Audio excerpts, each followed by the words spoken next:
B Corps.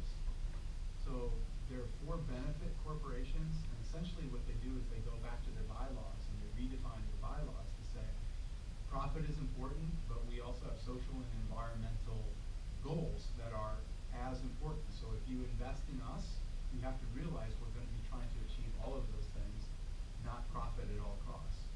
And so it's actually changing your bylaws to position yourself as a different kind of corporation than what a traditional, for-profit company would be. So, and I also see a lot of uptake in the NGOs and even in, policy organizations where they're looking at, even if it is a philanthropic thing, there should be a business model. Because the pure philanthropic efforts tend not to be very successful. I know this in water. If you can create a well and set of latrines in a community and you just give it, more likely than not that well is going to be broken in 2 or 3 years because there's nobody there who's maintaining it. There's no supply chain that's in place. There's nobody who has an incentive to keep it up. And so if somebody comes from the outside, plug that in, and then it breaks and there's no, there are parts of Africa you can go where 90% of the wells are broken. If you go in and you say, well, we're actually going to create a water business, and we're going to get the local women's organization to be the entrepreneurs that maintain the well, they're going to charge a little bit of money so people value the water that they get. So there's a price, but it's not a high price. The women, we actually did a project like this in Ghana. The women collect the money and they create a fund for themselves. That fund then becomes a micro fund that invests in the local community or provides loans to the entrepreneurs. Those more business-minded type of interventions, even though they're not for-profit, tend to be more effective and sustainable long-term. So there's a lot of interest in business strategies in the public sector as well. Any of you guys, it sounds like most of you are from public policy backgrounds. Any of you guys have interest in private sector positions or some? And what do you guys feel in terms of the ways that the discussion around the role of business is changing in undergrad? In the Duke community. Do people see that as being sort of like the traditional profit at all costs, or is that changing as well? People are just like the corporation. I think that says it all. How people still view this being very for-profit thing, and people are very critical of it, but at the same time, and a lot of people still go into it. Yeah. So people are kind of blind eye when you have kind of Okay. So it's kind of a negative rap, but it's still a practical choice for a lot of people. That's not too different than when I graduated 25 years ago or something, although the college I went to, over half had business degrees, which I remember just railing against them. How ridiculous. Get a business degree, why? I get that. I was going to say it's interesting because I feel like a lot of college students are very contemptuous of corporations and just business in general. I think especially at more liberal universities and private universities. But I can say that like from interning this summer in management consulting, which is pretty much like the most private like sector you can be, I think it's still very much just focused on cost cutting and profit driving, which I don't know how that's going to change, honestly. Like, I would love to see it change, but when you enter as a very young, naive, first year graduate into that environment, how are you supposed to keep your mentality of, wanting to be more sustainable? Yeah. So it's something I think that obviously we need to tackle, but I don't know how.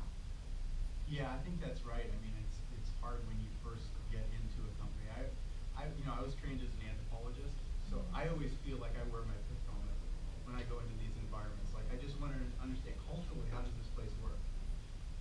What values does it have? And try to understand those things first, because you have to understand that pretty profoundly before you can figure out where you might intervene to kind of change the conversation. But what to do from the beginning. I was just going to say, does that change your strategy of how you bring about the problems that you find most interesting or most prevalent? Like how you bring the conversation to the company? Does that change based off the culture of the company, or do you only work with ones you don't really know? No, I've consulted businesses all the time. I think every company's got, I think the keys to make is that every business operates in a social and environmental context. So there's an interface of a business to the world that they often kind of lose sight of.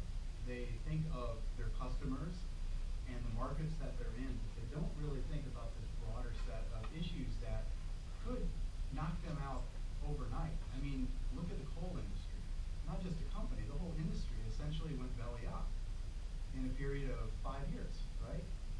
So if you were in the coal business, you could have been, and I'm sure you would have been, very dismissive about climate change and renewable energy and all those things. It would have been the smart, seasoned business approach. It was absolutely the death knell of that industry because they didn't see it coming. And so I think the case to be made is you have to be ahead of where the world is and anticipating how these things are going to play out.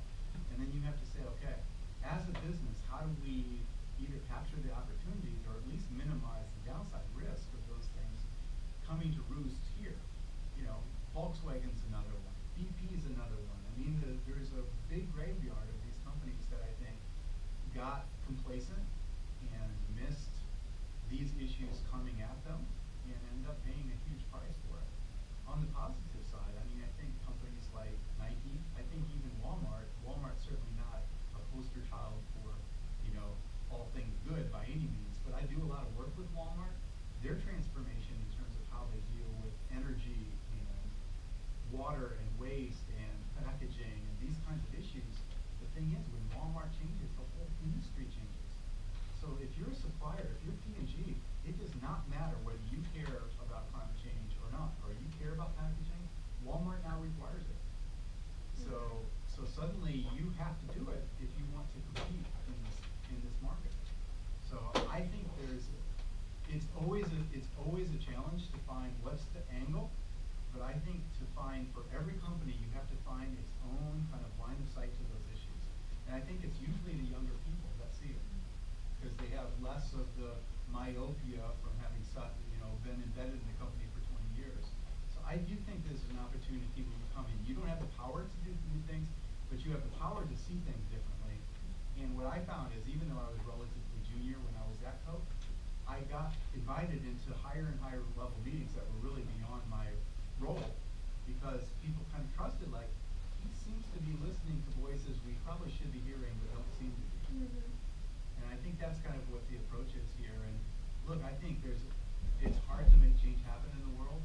It's no easier in the private sector than it is in government or in NGOs.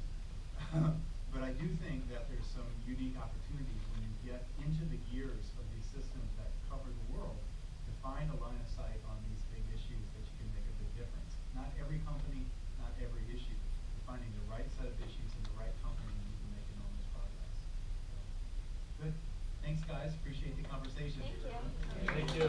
Thank you. Okay. I haven't gotten it yet. Okay. Oh, yeah.